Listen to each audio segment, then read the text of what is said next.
Monqolların Azərbaycana 3-cü yürüşü və Hülakülər dövləti, ikinci adı ilə desək Elxanilər dövləti haqqında məlumat öyrənəcəyik. Deməli, Monqolların Azərbaycana 1-ci yürüşü 1220-22-ci illərdə Cəbəvə Sultan rəhbərliyi ilə kəşfiyyat xarakterli etmişdir. İkinci yürüşləri Çorman Noyon rəhbərliyi ilə 1231-39-cu illəri əhatə edir. Məqsəd Azərbaycanda həmşəri möhkəmlənməkdir. Üçüncü yürüş isə məhz bugünkü dərsimizə aiddir. Deməli, niyə yürüş olur, kim rəhbərliyi ilə neçənci ildə olur? Monqolların 3-cü yürüşü 1256-cı ildə başlamışdır. Hülakü xanın rəhbərliyi ilə məqsəd tabe olmayan feodalları yenidən, yəni bunlar çünki müstəqilləşmək istəyirlər. O müstəqilləşmək istəyən feodalları yenidən mərkəzi hakimiyyətə tabe olmaq üçün Ali Monqol xaqanının canişinə əmr verir ki, artıq yürüş edin. Yürüş edirlər Ön Asiyaya, eyni zamanda Kiçik Asiyaya və yaxud da deyə bilərik Cənubi Qafqaza. Ümumiyyətlə, Azərbaycan həm Ön Asiya ölkəsidir, həm Cənubi Qafqaz ölkəsidir. Bəli. Deməli, 3-cü yürüşləri bu şəkildə başlayır. Və Hülakü gəlir, neyinir? Hülakü gəlir 1256-cı ildə Azərbaycanı tutur, 1258-ci ildə isə 500 illik mövcud olmuş Bağdad xilafətinə və yaxud da Abbasilər xilafətinə son qoyaraq bunların xəzinəsini ələ keçirir. Və artıq bunları fəth etdikdən sonra yaranır Hülakülər dövləti.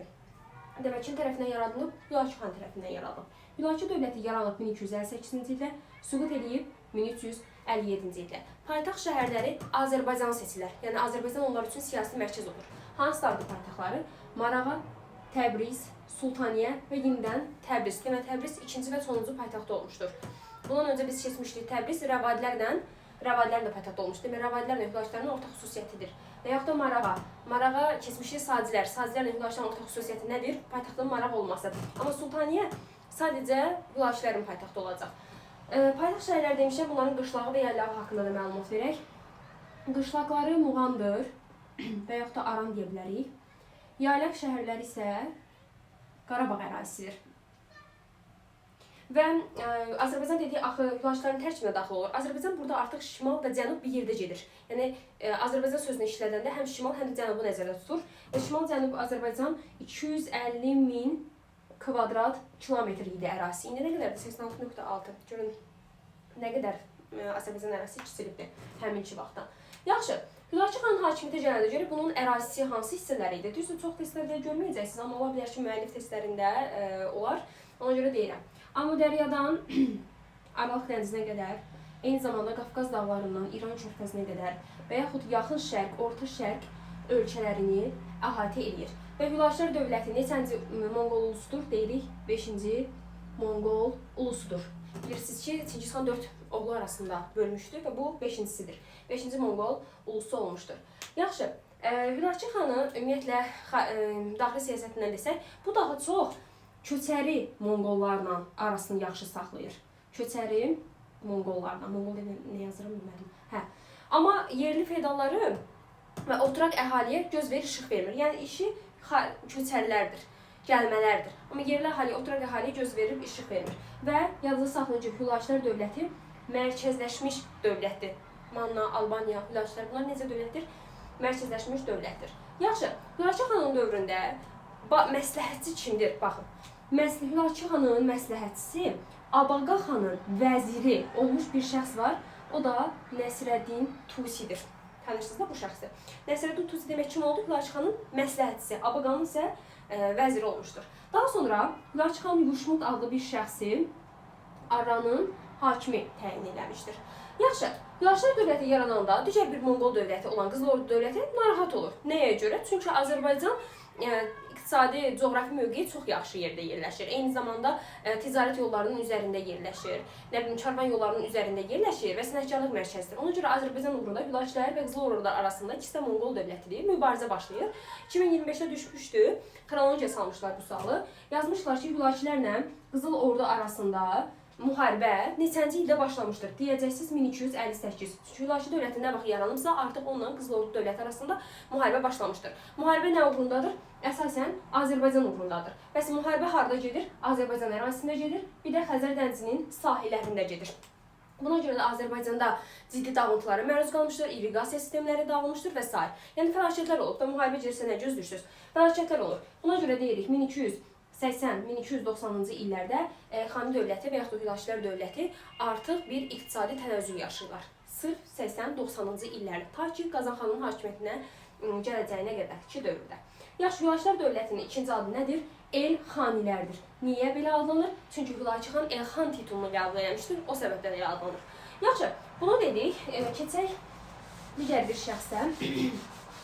Demək, Hülaçıların əsas hissəsidir Qazan xan. Qazan xan 1295-ci ildə hakimiyyətə gəlmişdir, 1304-cü ilə qədər.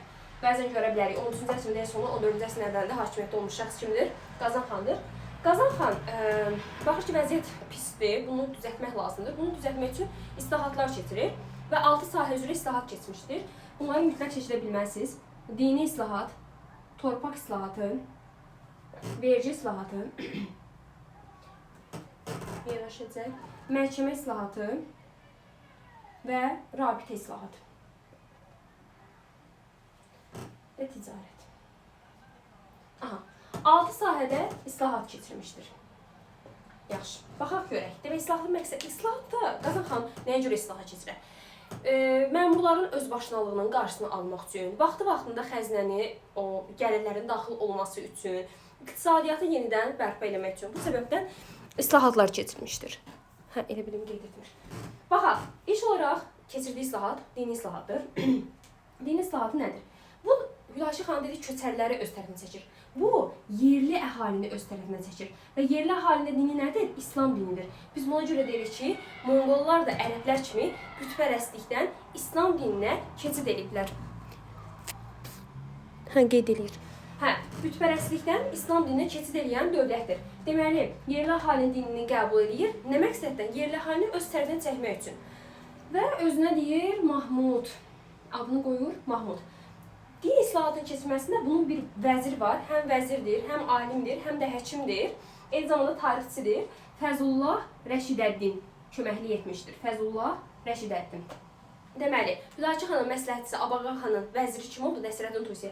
Amma Qazan xanın vəziri kimdir? Fəzullah Rəşidəddin. Dini islahat, yəni variantlara görə də bilirsiniz ki, İslam dinini qəbul edirsə, bu niyə necə? Deməli, bu islahatı dini islahatıdır da, bu əzbərləməyə gərək yoxdur. İndi torpaq islahatı və vergi islahatına baxaq. Adı üstündə torpaqla bağlı islahatlar keçiriləcək. Torpaq islahatında əsasən hərbiçilərə iqta torpağın paylanmasına fikir verir.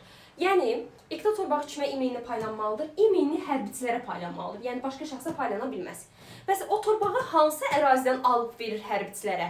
Deməli, divan torpağından verir, bayraq torpağından verir, bir də İncu torpaqlarından verir. Bunlar nə olandır? Divan dövlətin torpağıdır. İncu xanın ailəsinin torpağıdır. Bayraq da istifadəsiz qalmış torpaqlardır. Bu üçündən, hər hansı birindən seçir, hərbiçisinə torpaq verir. Amma bu şərt qoyur ki, iqtanı almaq olmaz, satmaq olmaz, bağışlamaq olmaz. Əgər iqta sahibi, yəni hərbiçi ölübsə, o torpaq keçir başqa birinə. Yoxsa həmin o hərbiçinin oğluna keçmir. Əlindən alınır, verilir hərbi xidmət müqabilində başqa bir hərbiçiyə. Amma biz Səlcuqlar dövründə demişdik ki, iqta bəzən yox, müəyyən bir müddətdən sonra irslə də keçirməyə başlayır. Hətta ərəblər dövründə də iqtanın iki cür forması var idi. Bağışlanan icarə. Bağışlanan irsə keçirdi, icarə olan keçmirdi. Amma iqta Qazan xan dövründə ümumiyyətlə irsən keçə bilməz. Və iqtanın torpağı verir, torpağın üstündə olan, nə bilim, su varma sistemləridir, kanallardır. Bu da kimə verilir? Təbii ki, iqtanın sahibinə verir. Yəni, burada torpaq nə gördünüz? Ancaq iqta. İqtanın özü nədir? Torpaqdır da. Deməli, iqta ilə bağlı nə görürsəz, torpaq islahatını götürəcəksiniz. Bu birinci məsələ. İkinci məsələ də budur ki, 1303-cü ildə Qazan xan kəndlərə deyir ki, bir yerdən başqa bir yerə gedə bilməzsiniz. Bu nədir? Kəndlini torpağa təhkim eləməkdir. Cümlədə nə işlətdim? Torpağa təhkim olunur. Yəni, bir torpaqdan başqa bir torpağa gedə bilmir. Artıq oradan yadınızı saxlayırsınız ki, bu torpaq islahatıdır. Torpaq islahatı bu qədər. Gəldik vergi islahatına. Vergi islahatı yadınızda saxlayın ki, 3 il icarəyə verilib.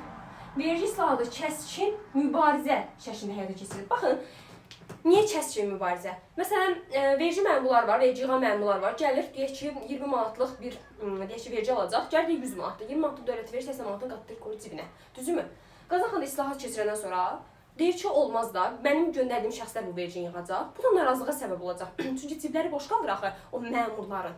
Bu səbəbdən deyir ki, kəskin mübarizə şəklində keçibdir. Əzbərləməyin, mahiyyəti başa düşün. Və 3 il müddətində keçirilmişdir. Bu islahatda nələr var? Deməli, lövhələr qoyulur. Hər bir kənddir, şəhərdir, mahaldır. Lövhələr qoyulur. Lövhələrin üzərinə yazılır. Verginin miqdarıdır, nə bilim, verginin adıdır, alınma vaxtıdır. Bunların hamısı o lövhənin üzərində qeyd edilir. Deyir ki, ay əhali, ay falan kəs, ey Naxçıvan, məsələn üçün Naxçıvanlar. Siz ayın, bu aydan, bu aya qədər bu qədər vergi verəsiniz və s. Həmin onlar lövhədə göstərilir. Vergini kim yığa bilər? Mərkəzi divan. Baxın, bunun adına baxın. Mərkəzi divan. Yəni, dövlətin birbaşa dövlət gəlbi yığacaq. Vilayət hakimləri neyə bilməz? Vergini yığa bilməz. Yəni, deyək ki, Naxçıvanda gəlir vergi almaya. Naxçıvanlı şəxs onu yığa bilməz. Birbaşa Azərbaycandan göndərilən şəxs gəlib onu yığmalıdır. Çünki vilayət hakimləriyində sizə dedim də qanunsuzluqlar edirlər ona görə. Vilayət hakimləri yığa bilməz, mərkəzi divan yığmalıdır, lövhələr miqdarı və s. orada qeyd olunur və 3 il kəskin mübarizə içərisində həyata keçirilmişdir. Gəldik məhkəmə islahatına. Məhkəmə islahatı yarımçıq qalır. Yarımçıq qalan islahatdır. Və məhkəmə islahatında 30 il söhbəti var. Bu nədir? Məsələn, 30 il əvvəl filan kəsi öldürübdür. Artıq bu sənəd öz əhəmiyyətini daşımır. Yəni 30 il əvvəl Qazanxan deyir ki, nə olub, mənə dəxli yoxdur. 30 il əvvəl iddia sənədləri öz əhəmiyyətini itirmiş hesab olunur və yarımçıq qalır. Bir də məhkəmə islahatında alqı-satqı işlərində qayda qanun yaradır. Bu sözə fikir verin, bu sizi çaşdıra bilər. Çünki bu ticarətə də oxşuyur, nə bilim, digər islahatlara da yəni oxşuyur. Ona görə yadınızda saxlayın ki, alqı-satqı işlərində qayda qanun yaratması məhkəmə islahatına aiddir. Məhkəmədə əsasən qazı işinə diqqət edir. Çünki məhkəməni kim idarə edir? Ərəblər dövründən bilirik ki, qazlar idarə edir. Qazlar qəbz verməlidirlər. Bu nədir? Qəbzdə göstərir ki, yəni biz and içmə deyirik. Məsələn, qəbzdə göstərir ki, bunlar həqiqətən də ədalətli olacaqlarına dair sözlər verirlər. Qəbzlərdə deyil. Əsas burada qazı məsələsində fikir verirsiniz. Alqı-satqı işləri 30 il iddia sənədləri əhəmiyyətsizdir və yarımçıq həyata keçirilmişdir. Rabitə nədir? Rabitə islahatında vahid rabitələr yaradılır. Vahid rabitələr yaradılır. Hər 3 fərsəxdən bir, 3 fərsəx 20 kilometrlik bir məsafədir. Sanki 20 kilometrdən bir dayanacaq. Dayanacaqda bir bina kimi düşünə bilərsiniz. Dayanacaq yaradır. O dayanacağın adı yam adlanır. Həmin o dayanacaqda deyək ki, məsələn, nə işə yarayır da? Tutaq ki, buradan 20 kilometrdir, buradan gəldi bura 20 kilometr, yenə gəldi bura belə. Bu dayanacaqlar nədir? Misal üçün sənədlərdir. Mühüm sənədlər bu dayanacaqdan bura göndərilir, buradan bura göndərilir, deyək ki, mərkəzə çatdırılır. Yəni, mühüm sənədlər o dayanacaqlar vasitəsilə gedir. İndi orada şəxslər olur da. O şəxslərə Qazanxan deyir ki, gedib əhalidən vergi ala bilməzsiniz. Məsələn, yeməkdə, içməkdə və s. heç nə ala bilməzsiniz. Çünki biz həmin o yanlarda işləyən işçilərə onsuz da qulluqçular da veririk, ora ət da veririk, ərzaqlar da veririk. Yəni nədir? Əhalidən gedib öz başına əhalinin evində qala bilməzsiniz, əhalidən vəsait ala bilməzsiniz. Görürsünüz necə ağıllı siyasətlər eləyib, ağıllı islahatlar keçirib? Bu bunun rabitə islahatıdır. Və rabitə islahatı 2 il müddətində həyata keçirilir. Çünki 2 ilə ancaq bəlli yamlar yaradırlar, yəni dayanacaqlar yaradırlar. Rabitədə 2 il gördük, vergidə 3 il gördük, məhkəmədə də 30 il sözünü gördük. 1303 isə torpaq islahatına aiddir. Gəldik ticarət islahatı, ən rahat yadda qalana. Vahid, ölçü, çəki, pul sistemini yaradır. Və ticarət yollarını düzəldir. Bir də gömrük yığımında qayda qanun yaradır. Yəni adı üstündə ticarət eləmək mütləq orada gömrükdən keçəcək. Demək gömrük sözündə ticarətdə ölçü, pul harda olar? Ticarətdə olar məntiqlə. Bu da bunun ticarət islahatı. Yaxşı, Qazanxanın bu islahatları nəticə verdimi? Bəli, verdi. İqtisadiyyat nisbətən olsa düzəlməyə başladı. Qazanxandan sonra hakimiyyətə gəlir Məhəmməd Olcaytu. Məhəmməd Olcaytunun hakimiyyət dövrü çox rahat yadda qalır. 1304, 4-ün kvadratı 16.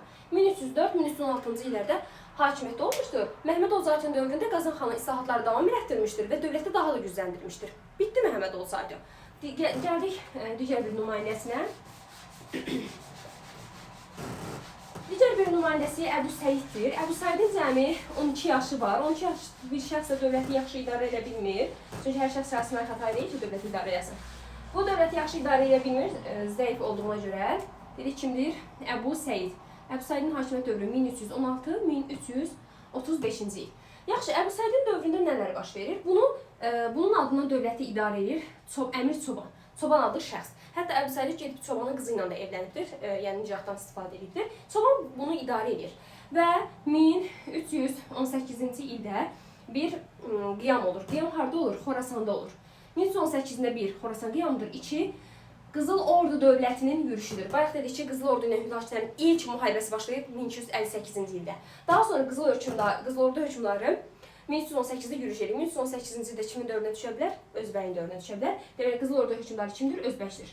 Yürüş edir, amma bu sırf müharibəni çobanla aparır. Çoban hər ikisini də həm qiyamı yatırır, həm də Özbəyi məğlubiyyətə uğradaraq ölkədən çıxarır.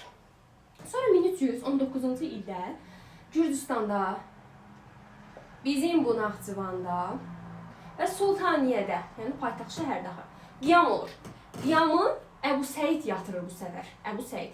Əbu Səid qiyamı yatırır, yatırdığına görə özünə bir ləqəb götürür, o da Bahadır ləqəbidir. Bahadır ləqəbini almışdır. Və 1328-ci ildə, baxın görün neynir Əbu Səid. Səid gedir çobanı öldürür ki, mən tək başına idarə edirəm. Çobanı da buradan beləcənə götürdü. Hətta 2 oğlu ilə bir yerdə qətlə getirir.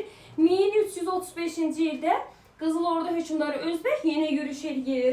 Bir dəfə məğlub olunca da otur yerində də. Bu səfər nə olur? Özbək yürüş edir.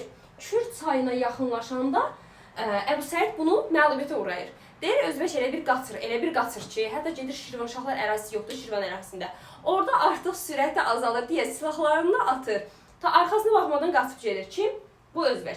Amma həmin il bir müddət sonra, yəni eyni ildə, biraz keçəndən sonra Əbu Səid vəfat etmiş olur. Bu da bizim Əbu Səidimiz. İndi nə olur? Hülaçlar dövləti burada hələ ki saxlayırıq bitmişdir. İndi Əbu Səid ölür, baxın nə olacaq? 3 dənə qrup feodallar var. Bu Çobanilər davamçısı, Çobanilər, Cəlalilər, bir də Şirvanşahlar. İndi görək dövlət kimlərlə keçəcək. Qalib gəlir Çobanilər və Çobanilər idarə edir. Çobanilərdə Şeyx Həsən adlı şəxs neynir? Artıq Çobaniləri hakimiyyətə gətirir. Çobanilərin hakimiyyəti uşaqlar 1300, mən burada Cəlarini silirəm.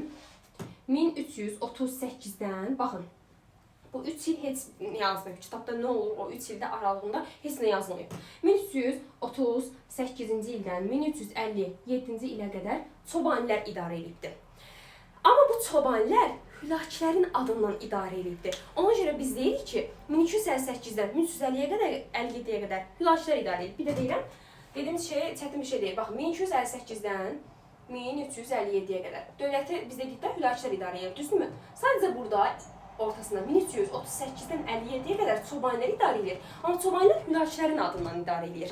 Məsələn, Şeyx Həsən Çobaniləri hakimiyyətə gətirir, düzdürmü? Şeyx Həsən Əbu Səidin bacısının adından dövləti idarə edir. Çobanilər öz adlarına pul kəsdirmir, xütbə oxutdurmur. Amma güya ki Hülakilər taxtadır da, elə kukla kimi taxta oturublar Hülakilərin nümayəndəsini. Amma dövləti kim idarə edir? Çobanilər. Elə başa düşə bilərsiniz. Demək, 38-57 Çobani əmirliklərinin idarə elədiyi dövrdür. Şeyx Həsən 1344-də ölür. 1344-də öləndə Məlik Əşrəf adlı şəxs dövləti idarə edir 1344-də. Amma Məlik Əşrəfin o qanunsuz hərəkətlərinə qarşı Təbrizdə üsyan olur. Və bu Təbrizdə üsyanı Məlik Əşrəf yatırır. Amma xalq gedir, Canı bəyə müraciət edir və 1357-ci ildə Canı bəy gəlir, Hülakilər dövlətinə, ümumiyyətlə Çobanilərin hər birinə neyniyir? Son qoyur və bu Məlik Əşrəfi də edam elətdirir. Canı bəy kimdir? Qızıl Ordu hökmdarıdır. Zaten bu onsuz fürsət gözləyirdi ki, Azərbaycan əhalisi buna müraciət etsin, gəlsinlər. Deməli, Özbək gəlib, Özbək məğlub olub, amma Canı bəy Hülakilər dövlətinə son qoyan şəxsdir. Canı bəy neynir? Canı bəy 1300 ki, Qızıl Ordu hökmdarıdır. 1357-ci ildə 2 ay müddətində Azərbaycanı idarə edir. Bu səfər də Qızıl Ordu Bərdi bəy. Canı bəyin oğludur. Bərdi bəy tərəfindən 2 ayda olsa Qızıl Ordunun tərkibində olmuşuq. O da idarə edir, çünki Qızıl Ordunun tərkibində olmasaydıq, Azərbaycan da özünə gələ bilməzdi. Mütləq ki, bütün dövlətlərin tərkibində olmalıyıq. Ümumiyyətlə, yaranmış bütün dövlətlərin biz tərkibində olmasaq, özümüzə gələ bilmərik. Bu səfər də onun əlində olur. Amma sonra Bərdi bəy eşidir ki, Canı bəy ölüb, bu da şərəfini götürür, gedir. İndi Azərbaycan boş qalıb, görəsən, indi nələr olacaq. Deməli, nə öyrəndik? Hülakilər 1258-dən 57-yə qədər idarə elədi. Sırf 38-dən 57-yə qədər Hülakilərin adından Çobanilər idarə elədi. Və 57-ci ildə də Qızıl Ordu 2 ayda olsa Azərbaycanı idarə etmişdir.